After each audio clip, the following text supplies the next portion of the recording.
ಬಾಗಲಕೋಟೆ ಉಪಚುನಾವಣೆ high voltage ಆಗಿ ಪರಿಣಮಿಸಿದೆ. ಯಾಕಂದ್ರೆ ಈಗಾಗಲೇ ಕಾಂಗ್ರೆಸ್ ಹಾಗೂ ಬಿಜೆಪಿ ಪಕ್ಷದ ನಾಯಕರು ಸಾಕಷ್ಟು ಸಂಖ್ಯೆಯಲ್ಲಿ ಇಲ್ಲಿ ಬಂದು ಪ್ರಚಾರ ಕಾರ್ಯತಂತ್ರ ಮಾಡುತ್ತಿದ್ದಾರೆ. ಅವರೇ ಆದಂತಹ ಜಾತಿ ಲೆಕ್ಕಾಚಾರ, ಅನುಕಂಪ ಲೆಕ್ಕಾಚಾರ, ಅಭಿವೃದ್ಧಿ ಸೇರಿದಂತೆ ವಿವಿಧ ಲೆಕ್ಕಾಚಾರ ಮೂಲಕ ಗೆಲುವಿನ ಒಂದು ಲೆಕ್ಕಾಚಾರ ಇಟ್ಕೊಂಡಿದ್ದಾರೆ. ಬನ್ನಿ ಈಗ ನಮ್ಮೊಂದಿಗೆ ಕಾಂಗ್ರೆಸ್ ಪಕ್ಷದ ಮಹಿಳಾ ಕಾರ್ಯಕರ್ತರಿದ್ದಾರೆ, ಅವರನ್ನು ಕೇಳೋಣ.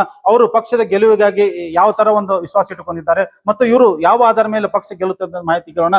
ಮೇಡಮ್, ಈಗ ಮೊದಲನೇದಾಗಿ ಬಾಗಲಕೋಟೆ ಕ್ಷೇತ್ರದಲ್ಲಿ ಕಾಂಗ್ರೆಸ್ ಪಕ್ಷದ ಅಭ್ಯರ್ಥಿಯಾಗಿ ಉಮೇಶ್ ಮೆಟಿ ಅವರು ನಿಂತಾರೆ. ಅವರಿಗೆ ಅನುಕಂಪ ಬರುತ್ತಂತಿರೋ ಅಥವಾ ಅಭಿವೃದ್ಧಿ ಬಗ್ಗೆ ಏನಾದ್ರು ಬರುತ್ತಂತ ನಿಮಗೇನು? ನಾನು ಬಾಗಲಕೋಟೆ ಮಹಿಳಾ ಜಿಲ್ಲಾ ಅಧ್ಯಕ್ಷರು ಸುಮಿತ್ರಾ ಗುಳ್ಬಾಳ್ ಅಂತ. ಇವತ್ತು ನಾನು 15 ದಿವಸ ಆಯ್ತು ಒಂದು ನಾನು ಮಹಿಳೆಯರಿಗೆ ಕರ್ಕೊಂಡು ಇವತ್ತು ವಿವಿಧ ಭಾಗದಿಂದ ಎಲ್ಲ ಜಿಲ್ಲೆಯಿಂದ ಮತ್ತು ರಾಜ್ಯದಿಂದ ಇವತ್ತು ನಮ್ಮ ರಾಜ್ಯದ ಅಧ್ಯಕ್ಷರು ಮತ್ತು ಎಲ್ಲ ಮಹಿಳೆಯರು ಪ್ರತಿಯೊಬ್ಬರು ನಾವು ಕೆಲಸ ಮಾಡತ್ತೀವಿ. ಇವತ್ತು ಅಭಿವೃದ್ಧಿನೂ ಆಯ್ತು ಮತ್ತು ಅನುಕಂಪನೂ ಆಯ್ತು. ಅಭಿವೃದ್ಧಿ ಅಷ್ಟೇ ಅಲ್ಲ, ಅನುಕಂಪನೂ ಅದೇ. ಈ ಮಹಿಳಾ ಕಾರ್ಯಕರ್ತರು ಹೆಚ್ಚಾಗಿರೋದ್ರಿಂದ ಈ ಗ್ಯಾರಂಟಿ ಯೋಜನೆ ಬಗ್ಗೆ ಸಾಕಷ್ಟು ಒಲವಿದೆ. ಗ್ಯಾರಂಟಿ ಯೋಜನೆಗಳು ನಿಮ್ ಕಾಂಗ್ರೆಸ್ ಪಕ್ಷಕ್ಕೆ ಪ್ಲಸ್ ಆಗುತ್ತೆ ಅನ್ಸುತ್ತೆ? ನಮ್ ಗ್ಯಾರಂಟಿ ಯೋಜನೆ ಸಕ್ಸಸ್ ಆಗ್ತದೆ, ನಮ್ಗೆ ನಂಬಿಕೆ ಅದ. ಯಾವ ಗ್ಯಾರಂಟಿಗಳು ಹೆಚ್ಚು ನಿಮ್ಗೆ ಒತ್ತು? ನಮ್ಮ 5 ಗ್ಯಾರಂಟಿ ಐದು ಗ್ಯಾರಂಟಿ ಇದಾವಲ್ಲ, 5 ಗ್ಯಾರಂಟಿ ಸಕ್ಸಸ್ ಆಗ್ತದೆ. 5 ಗ್ಯಾರಂಟಿಯಿಂದಾಗಿ ನೀವು ಕಾಂಗ್ರೆಸ್ ಪಕ್ಷ ಗೆಲ್ಲುತ್ತಂತ ನಿರೀಕ್ಷೆ ಇಟ್ಕೊಂಡ್ರಿ? ನಿರೀಕ್ಷೆ ಇಟ್ಕೊಂಡಿವಿ. ಇದು ಎಲ್ಲ ಅಭಿವೃದ್ಧಿನೂ ಐತಿ. ಮತ್ತು ಇವತ್ತು ಮಹಿಳಾ ಇದು ಕಾಲೇಜ್ ಮಾಡಿದ್ದಾರಲ್ಲ ಇವತ್ತು ಮೇಟಿಯವರು. ಮೇಟಿಯವರು ಮೊದಲು ಪ್ರತಿಯೊಂದು ಕೆಲಸಗಳನ್ನು ಇಲ್ಲಿ ಎಲ್ಲಾ ಹೆಣ್ಮಕ್ಳಿಗಾಗ್ಲಿ ಪ್ರತಿಯೊಂದು ಬೆಲೆ ಕೊಡೋದಾಗ್ಲಿ ಒಂದು ಎಲ್ಲ ಒಳ್ಳೆ ಕೆಲಸ ಮಾಡಿದಾರ. ಇವತ್ತು ಅವ್ರ ಮಗ ಆದ್ರೂ ಅಷ್ಟೇ, ಅಂದ್ರೆ ಅವ್ರನ್ನ ನಾವು ತಂದೆ ಇಲ್ಲದ ಮಗ, ಇವತ್ತು ತಂದೆ ತೀರ್ಕೊಂಡಿದ್ದಾರೆ. ಅದು ಇನ್ನ ನಮ್ಮ ಸರ್ಕಾರದ ಇವತ್ತು ನಾವು ಉಮೇಶ್ ಮೇಟಿ ಅವ್ರನ್ನ ಆರಿಸ್ತಂದ್ರೆ ಮತ್ತು ನಮ್ದ ಸರ್ಕಾರ ನಮ್ದ ಕೆಲಸನೂ ಆಕತಿ, ಅಭಿವೃದ್ಧಿನೂ ಆಕತಿ. ಅದಕ್ಕಾಗಿ ಎಲ್ಲಾ ನಮ್ಮ ಮಹಿಳೆಯರು ನಾವೆಲ್ಲ ಡೋರ್ ಟು ಡೋರ್ ಹೋದ್ರೆ ಪ್ರತಿಯೊಬ್ರು ನಮಗ್ ಏನ್ ಹೇಳಿದ್ದಾರೆ, ನಾವು ಕಾಂಗ್ರೆಸ್ಗೆ ಮತ ಹಾಕ್ತಿವಿ. ಲೋಕಲ್ ಇಲ್ಲಿ ಇಲ್ಲ ಅಂತ ಹೇಳ್ತಾರಲ್ಲ ಬಿಜೆಪಿ ಅವ್ರಿಗೆ ಹೊಳ್ಳಿ ಹೇಳ್ಬೇಕು, ಇಲ್ಲಿ ಲೋಕಲ್ ಕಾಂಗ್ರೆಸ್ ಐತಿ. ಎಲ್ಲರೂ ಪ್ರತಿಯೊಬ್ರು ಏನ್ ಹೇಳಿದ್ದಾರೆ, ನಾವು ಕಾಂಗ್ರೆಸ್ಗೆ ವೋಟ್ ಹಾಕ್ತಿವಿ ಮೇಡಮ್ ಅಂತ ಹೇಳಿ ಪ್ರತಿಯೊಬ್ರು ಮಹಿಳೆಯರಿಗೆ ನಾವು ಹೋಗಿದ್ದೀವಿ. ಇಲ್ಲಿ ಲೋಕಲ್ ಆದ್ರೂ ಕಾಂಗ್ರೆಸ್ ಆಗ್ತದ. ಈಗ ಈ ಮಹಿಳಾ ಸಂಬಂಧಪಟ್ಟಂತ ಸಾಕಷ್ಟು ಸಂಖ್ಯೆಯಲ್ಲಿ ಇದ್ದೀರಿ. ಮಹಿಳಾ ಯೋಜನೆಗಳು ಸ್ತ್ರೀ ಶಕ್ತಿ ಇರ್ಬೋದು ಮತ್ತು ಗೃಹಲಕ್ಷ್ಮಿ ಇರ್ಬೇಕು, ಅದು ನಿಮ್ಗೆ ಯಾವ ಲಾಭ? ಗೃಹಲಕ್ಷ್ಮಿನೂ ಉಪಯೋಗ ಆಗೈತಿ. ಯಾಕಂದ್ರೆ ತಿಂಗಳ 2,000 ರೂಪಾಯಿ ತಪ್ಪದ ಹಾಕ್ತಾರ. ಆಮ್ಯಾಗ ಅನ್ನಭಾಗ್ಯ ಯೋಜನೆನೂ ಕೊಟ್ರ ನಮ್ ಸಿದ್ದರಾಮಯ್ಯ ಸರ್ಕಾರದವ್ರು. ಆಮ್ಯಾಗ ಯುವ ನಿಧಿ ಕೊಡ್ತಾರ. ಇವೆಲ್ಲಾನು ಹೆಣ್ಮಕ್ಳಿಗೆ ಮಹಿಳೆಯರಿಗೆ ಒಂದು ಸಬಲವಾಗಿ ಪ್ರೋತ್ಸಾಹವಾಗದಂತದ್ದು. ಕಾಂಗ್ರೆಸ್ ಪಕ್ಷ ಇಲ್ಲಿ ನಮ್ ಬಾಗಲಕೋಟೆ ಬರೋದು ಗ್ಯಾರಂಟಿ. ಯಾಕಂದ್ರ HY ಮೇಟಿ ಸಾಹೇಬ್ರು ಕರುಣಾ ಜನಕರು ಇದ್ರು. ಯಾರು ಬಂದ್ರು ಅವ್ರು ಮಾತಾಡ್ಲಿಕ್ರು, ಯಾರಮ್ಮ ನೀನು ಅಲ್ಯಾಕ್ ನಿಂತಿ ಹೊರಗ್ ಬಾ ಅಂತ ಪ್ರತಿಯೊಂದು ಹೆಣ್ಮಕ್ಳಿಗೆ ಮಾತಾಡಿ ನಾವು ಹತ್ತಿರವಾಗಿ ಕಂಡಿರುವಂತ ಮಹಿಳೆಯರು. ನಾವು ಪ್ರತಿಯೊಬ್ಬರಿಗೂ ಮಾತಾಡ್ಕೊಂಡು ಹೋಗಿದ್ರು ಮೇಟಿ ಸಾಹೇಬ್ರು. ಯಾರಿಗಿನ MLA ಅಂತೇಳಿ ಗರ್ಭದಿಂದ ಒಂದಿಸು ಹೋದಂತ ನಮ್ಮ MLA ಸಾಹೇಬಲ್ಲ. ಇವತ್ತು ಅವ್ರಿಗೆ 4 ಅಷ್ಟ ಮಕ್ಕಳಲ್ಲ, ನಾವ್ ಎಲ್ಲಾ ಕಾರ್ಯಕರ್ತರು, ಏನ್ ಕಾಂಗ್ರೆಸ್ ಕಾರ್ಯಕರ್ತರು ಮಹಿಳಾ ಆದೇವಲ್ಲ, ಎಲ್ಲಾರು ಅವ್ರ ಮಕ್ಕಳ. ನಮ್ಗೆಲ್ಲಾರು ಅವ್ರು ಇನ್ನೂ ಇಲ್ಲ ಅನ್ನೋದು ಇಲ್ಲ. ನಮ್ HY ಮೇಟಿ ಸಾಹೇಬ್ರು ಅದಾರ ಅಂತ ಹೇಳಿ ನಾವು ಉಮೇಶ್ ಅಣ್ಣಗ ಗೆಲ್ಸಾಕ ಅಡ್ಡಾಡಕ್ ಕುಂತೇವಿ.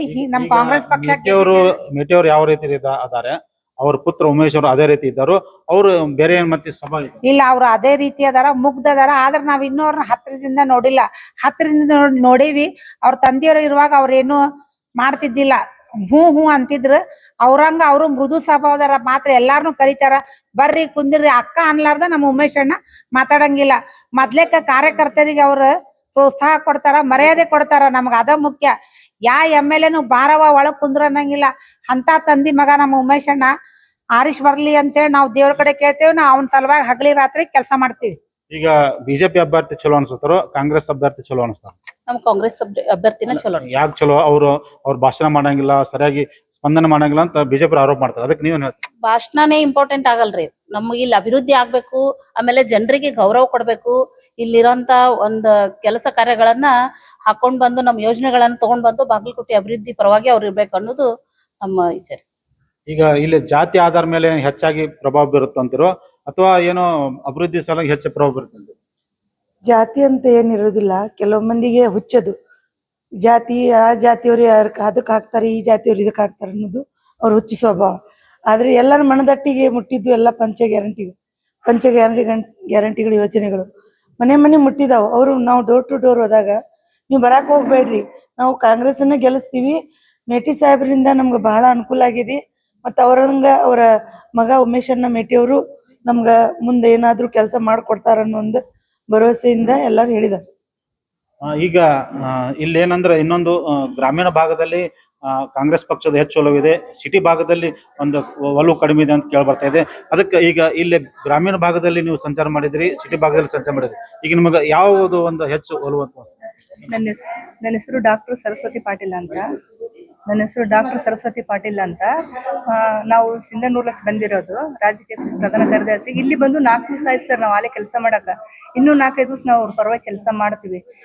ಆ ತರ ಏನು ಇಲ್ಲ ಸರ್, ಎಲ್ಲ ಚೆನ್ನಾಗಿದೆ. ನಾವು ಮನೆ ಹೋಗಿದ್ವಿ, ಪ್ರಚಾರ ಮಾಡಿದ್ದೀವಿ. 5 ಗ್ಯಾರಂಟಿ ಏನ್ ನಮ್ ಸರ್ಕಾರ ಕೊಟ್ಟಿದ್ದೆಲ್ಲ ಅದ್ರ ಬಗ್ಗೆನೂ ನಾವು ಹೇಳಿದ್ದೀವಿ. ಎಲ್ಲಾ ಮಹಿಳೆಯರು ಒಂದು ಒಗ್ಗಟ್ಟಾಗಿ ನಾವು ಕೆಲಸ ಮಾಡಕತ್ತೀವಿ. ಅವರು ಗೆದ್ದಿತಾರ ಅಂತ ನಾನು ಹೇಳ್ತೀನಿ ಸರ್. ಈಗ ಇಲ್ಲೇ ಜಾತಿ ಆಧಾರ ಬರ್ತಂತಿರೋ ಅಥವಾ ಅನುಕಂಪ ಆಧಾರ ಹೆಚ್ಚು ಬರ್ತಂತ? ಅನುಕಂಪ ಅನ್ನೋಕ್ಕಿಂತಲೂ ನೋಡ್ರಿ ಅವ್ರು ಬಾಳ ನಮಗ್ ಕೆಲಸ ಮಾಡಿದಾರಿ ಸರ್. ಏನ್ ಕೆಲಸ ಮಾಡ್ಯಾರ ಅಂತಂದ್ರ ನಮ್ ಮ್ಯಾಲ ಸಿದ್ದರಾಮಯ್ಯ ಅವ್ರು ಬಾಳ ಹೆಲ್ಪ್ ಮಾಡಿದಾರೆ. ಹೆಂಗ್ ಹೆಲ್ಪ್ ಮಾಡಿದಾರ ಅಂದ್ರೆ ಈಗ ಕೇವಲ್ ಬಡವ್ರಿ ಒಬ್ಬೊಬ್ರು ಹೆಂಗ್ ಅದಾರ ಅಂದ್ರ ನನ್ನ ಹೆಸರು ಯಲ್ಲವ್ವ ಮುತ್ತಪ್ಪ ಪಡಸಲ್ಗಿ, ಕುಂಬಾರಹಳದಿಂದ ಬಂದಿರಿ. ನಾನು ಸಾಕಿನ್ ಜಮಖಂಡಿ ತಾಲೂಕ್ ಜಮಖಂಡಿ ಸಾಕಿನ್ ಕುಂಬಾರಹಳದಿಂದ ಬಂದೀನಿ. ನಮ್ಮಲ್ಲಿ ಹೆಂಗೈತಿ ಅಂದ್ರ ಹಳ್ಳ್ಯಾಗ ಅದೀವ್ರಿ ನಾವು. ಹಳ್ಳ್ಯಾಗಿದ್ರೆ ಹೆಂಗದಾರ, ತಾಯಿ ತಂದಿ ನೋಡಂಗಿಲ್ಲ ಅವ್ವ ಅಪ್ಪನ್. ಅಂತವ್ರಿಗೆ ಏನ್ ಮಾಡಾಕತ್ತಾರ ನಮ್ ಸಿದ್ದರಾಮಯ್ಯ ಅವ್ರಂದ್ರ 2,000 ರೂಪಾಯಿ ಅಕೌಂಟಿಗೆ ರೊಕ್ಕ ಹಾಕಾಕತ್ತಾರ, 10 kg ಅಕ್ಕಿ ಕೊಡಾಕತ್ತಾರ. ಅವ್ರಿಗೆ ಎಷ್ಟು ಹೆಲ್ಪ್ ಆಗೈತಿಪಾ ಅಂತಂದ್ರ ಪ್ರತಿ ಸಲನು ಯಾರು ಮಕ್ಕಳು ನೋಡ್ಕೊಳಂಗಿಲ್ಲ. ಎಷ್ಟೋ ಜನ ನಮ್ಮ ಮುಂದ್ ಕಣ್ಣೀರ್ ಹಾಕ್ಯಾರ. ಅವ್ರು ಏನ್ ಮಾಡ್ತಾ ಇದಾರೆ ಅಂತಂದ್ರ ಅದ 2,000 ರೂಪಾಯಿ ತಗೊಂಡ್ ಅವ್ರು ತಿಂಗಳಾನ್ಗಟ್ಲೆ ಸಂತಿ ಮಾಡ್ಕೊಂಡ್ ತಿನ್ನಾಕತ್ತಾರ. ಮತ್ ಇನ್ನೊಂದೇನಪಾ, ಏನೋ ಹೊಟ್ಟಿಗಿಲ್ಲ ಅನ್ನೋ ಟೈಮ್ದಾಗ ಅಕ್ಕಿ ಕೊಡಾಕತ್ತಾರ ನಮ್ ಸಿದ್ದರಾಮಯ್ಯ ಅವ್ರ ಸಾಹೇಬ್ರು. 10 kg ಅಕ್ಕಿ ಕೊಡಾಕತ್ತಾರ. ಮತ್ ಮಹಿಳೆಯರಿಗೆ ಎಲ್ಲಿ ತಿರುಗಾಡಕ್ ಪ್ರಾಬ್ಲಮ್ ಐತಂದಾಗ ಯಾರು ಎಲ್ಲಿ ಹೋಗಿದ್ದಿಲ್ಲ. ಈಗ ಆಲ್ ಓವರ್ ಕರ್ನಾಟಕ ಎಲ್ಲಾರು ಬಸ್ ಒಳಗ ಪ್ರವಾಸ ಮಾಡಿದಾರ, ಊರ ಕೇರಿ ಮಾಡಿದಾರ. ಅವರಿಂದ ನಮಗ್ ಬಾಳ ಅಂದ್ರ ಬಾಳ ಹೆಲ್ಪ್ ಆಗ್ಯದ. ಇಷ್ಟೆಲ್ಲಾ ನಮಗ್ ಕೊಟ್ಟಾಗ ನಾವ್ ಏನ್ ಮಾಡ್ಬೇಕಂದ್ರೆ, ಈಗ ನಾವ್ ಕಾಂಗ್ರೆಸ್ನ ಮತ್ತೆ ಗೆಲ್ಲಿಸ್ಕೊಂಡ್ ಬರ್ಬೇಕು. ನಮ್ ಉಮೇಶ್ ಅವ್ರ ಮೇಟಿ ಅವ್ರನ್ನ ನಾವ್ ಗೆಲ್ಲಿಸ್ಬೇಕು. ಗೆಲ್ತಾರನು ನಂಬಿಕೆ 100ಕ್ಕೆ 100 ಅದ. ಈಗ 2,000 ರೂಪಾಯಿ ಕೊಡೋದು ಆಮಿಷ ಹೊಡೆದಂಗಲ್ಲನ್ರಿ. ಈಗ ಯಾಕಂದ್ರೆ ಈಗ 2,000 ರೂಪಾಯಿ ಮನೆ ಹಾಕ್ಯಾರ, ಆ ಹಾಕಿದ್ದಕ್ಕ ಆಮಿಷ ಹೊಡ್ಯಾರ ಅಂತ ಬಿಜೆಪಿ ಆರೋಪ ಮಾಡ್ತಾರೆ. ಅದಕ್ಕೆ ನೀವು? ಬಿಜೆಪಿ ಅವ್ರು ಏನಿದ್ರು ಆರೋಪ ಮಾಡ್ತಾರ್ರಿ. ಈಗ ಅವ್ರ ಗೆಲ್ಬೇಕಂತ ಅವ್ರು ಇದನ್ ಮಾಡ್ಲಿ ಅಂತಾರ. ನಾವ್ ಗೆಲ್ಬೇಕಂತ ನಮ್ ಪವರ್ ನಾವ್ ತೋರಿಸ್ತೀವಿ. ಆಮೇಲೆ ಗೆದ್ಮ್ಯಾಗ ಹೇಳ್ತೀವಿ. ಈಗ ಈ ಗ್ಯಾರಂಟಿ ಯೋಜನೆಗಳು ಎಷ್ಟು ಲಾಭ ಆಗುತ್ತೆ ಅನ್ಸುತ್ತೆ? ಬಹಳ ಲಾಭ ಆಗ್ತದ ಸರ್, ಬಹಳ ಅಂದ್ರ ಬಹಳ. ಯಾಕಂತಂದ್ರ ನಾವ್ ಎಂತೆಂತಲ್ಲೇ ಹೋಗಿವಿ ಅಂತಂದ್ರಿ ಸರ್, ಇಲ್ಲಿ ನೀವು ಕಾಂಗ್ರೆಸ್ದವ್ರ ಇಲ್ಲಿ ಕಾಲ್ ಇಡಾಕು ಕೊಡುದಿಲ್ಲ ಅನ್ನೋ ಮಟ್ಟಿಗೆ ಇದ್ದಿದ್ ಸೆಕ್ಟರ್ ಒಳಗ್ ಸುತ್ತಕ್ ನಾವ್ ಹೋಗಿ ಅಲ್ಲಿ ಚಲೋ ರೆಸ್ಪಾನ್ಸ್ ತಗೊಂಡ್ ಬಂದಿವಿ ಸರ್. ಇದು ನಾನೇ ಖುದ್ದಾಗಿ ಹೋಗಿನಿ ಸರ್. ಈ ಜಾತಿ ಆಧಾರ ಮೇಲೆ ಹೋಗುತ್ತಂತಿರೋ ಅಥವಾ ಇದು ಅಭಿವೃದ್ಧಿ ಮತ್ತು ಅನುಕಂಪ ಹೋಗುತ್ತೆ? 2 ಅನುಕಂಪ ಮತ್ತು ಅಭಿವೃದ್ಧಿ ಮೇಲೆ ಹೋಗ್ತೈತಿ. ಯಾಕಂದ್ರೆ ಈ ಅಭಿವೃದ್ಧಿ ಇದರಿಂದ ಇದು ಸರ್ಕಾರದಿಂದ ಬಂದ್ಮೇಲೆ ಜನಗೆ, ಅದರಲ್ಲಿ ಮಹಿಳೆಯರಿಗೆ ಸ್ವಾವಲಂಬ ಆಗೋಕೆ, ಅವ್ರ ಉದ್ಯೋಗ ಸೃಷ್ಟಿ ಮಾಡ್ಕೊಳಕ್ಕೆ, ಅವ್ರ ಗಂಡ ಆತು, ಅವ್ರ ಮಕ್ಕಳ ಆತು, ಅವ್ರ ವೃದ್ಧರ ಆತು, ಆಸ್ಪತ್ರೆಗೆ ತೋರಿಸ್ಕೊಳಕ್ಕೆ, ಊಟ ಮಾಡಕ್ಕೆ ಏನೋ ತೊಂದ್ರೆ ಇಲ್ಲದೆ ತಮ್ಮ ಜೀವನ ತಾವು ನಡೆಸೋ ಹಂಗ ಆಗಿದೆ. ಇಷ್ಟು ಗ್ಯಾರಂಟಿ ಯೋಜನೆ ಎಲ್ಲಾ ತಂದ್ರು ಸಿದ್ದರಾಮಯ್ಯನವರು, ಡಿ.ಕೆ. ಶಿವಕುಮಾರ್ ದೊಡ್ಡ ವ್ಯಕ್ತಿಗಳು ಬಂದು ಇಲ್ಲಿ ಕುಂತ ಪ್ರಚಾರ ಮಾಡೋದು ಅಗತ್ಯ ಇತ್ತು ಅನ್ಸುತ್ತೆ? ಅಗತ್ಯ ಇದೆ. ಯಾಕಂದ್ರೆ ಅವರ ಇದು ಮಾಡಿದ್ದೆಲ್ಲ ಸರಿ ಇಲ್ಲ ಅಂತ ನಮ್ಮ ವಿರೋಧ ಪಕ್ಷದವರು ಅವರು ಎಲ್ಲ ಪ್ರಚಾರ ಮಾಡುವಾಗ ನಮಗೂ ಅವ್ರು ಬಂದು ನಾವು ಮಾಡಿದ್ದೇನಂತ ನಾವು ಪ್ರಚಾರ ಮಾಡೋ ಅಗತ್ಯ ಇದೆ ನಮಗೆ. ಅದನ್ನು ಮೊನ್ನೆ ಜನನೂ ಒಪ್ಕೊಂಡಿದ್ದಾರೆ, ಎಲ್ರು ನಾವು ಮಾಡಿದ್ದೆಲ್ಲ ಚೆನ್ನಾಗಿದೆ ಅಂತ. ಈಗ ಗ್ಯಾರಂಟಿ ಯೋಜನೆ ಬಗ್ಗೆ ಎಷ್ಟು ಪ್ಲಸ್ ಪಾಯಿಂಟ್ ಆಗ್ಬಹುದು ಅನ್ಸುತ್ತೆ? ಫುಲ್ ಪ್ಲಸ್ ಪಾಯಿಂಟ್ ಹಾಕೈತೆ ಸರ್. ಯಾಕಂದ್ರೆ ಎಲ್ಲಾನು ಗಮನಕ್ಕೆ ಇಟ್ಕೊಂಡು ಅವು 5 ಗ್ಯಾರಂಟಿನೂ ತಗೊಂಬಂದಾರ. ಈಗ ಸಾಕಷ್ಟು ವಿದ್ಯಾರ್ಥಿಗಳು ಎಷ್ಟೋ ಎಜುಕೇಶನ್ ತಗೊಂಡ್ರು ಕೆಲಸ ಇಲ್ಲ, ವಿದ್ಯಾರ್ಥಿ ವೇತನ ಅಂತ ಮಾಡ್ಯಾರ.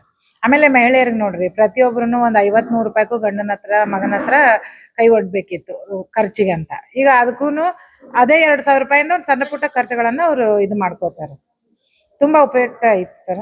ಆಮೇಲೆ ಉಮೇಶ್ ಮೇಟಿ ಅವರು ಗೆಲ್ತಾರ ಅನ್ನೋ ಭರವಸೆ ನಮಗಿದೆ ಸರ್. ಇದು ಏನು ಕಾಂಗ್ರೆಸ್ ಪಕ್ಷದ ಮಹಿಳಾ ಕಾರ್ಯಕರ್ತರು ಎಲ್ಲ ಲೆಕ್ಕಾಚಾರ ಇಟ್ಕೊಂಡು ತಮ್ಮದೇ ಆದಂತಹ ಗೆಲುವಿನ ಲೆಕ್ಕಾಚಾರ ಹೊಂದಿದ್ದಾರೆ.